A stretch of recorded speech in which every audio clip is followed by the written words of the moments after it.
Hello বন্ধুরা, আজকে আমি রান্না করব ছিম দিয়ে আলু দিয়ে মাছের ঝোল। তার জন্য আমি ছিমগুলোকে আগে লম্বা লম্বা করে দুফালটা করে কেটে নিয়েছি, আর আলুগুলোকে আমি লম্বা লম্বা করে কেটে নিয়েছি।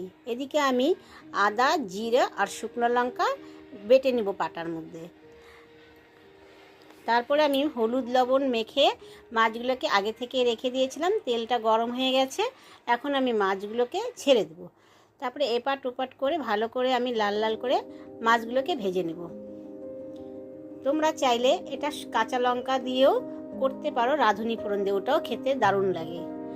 এদিকে আমি তেলের মধ্যে জিরা ফোড়ন দিয়ে আলুগুলোকে আগে লাল লাল করে ভেজে নেব। তারপরে আমি দিয়ে দেবো ছিমগুলোকে দিয়ে সামান্য একটু নেড়ে চেড়ে আমি বাটা মশলাটা দিয়ে দেবো। বাটা মশলাটা দিয়ে ভালো করে কষিয়ে নিয়ে আমি জল দিয়ে দেবো।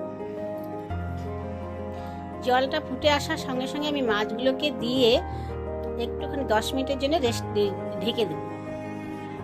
10 মিনিট পরে আমি ফিরে আসছি। তারপরে আমি ধনেপাতা দিয়ে মাছটাকে আমি নামিয়ে নেব। দেখুন দেখতে কি দারুণ হয়েছে, খেতেও তেমন সুন্দর।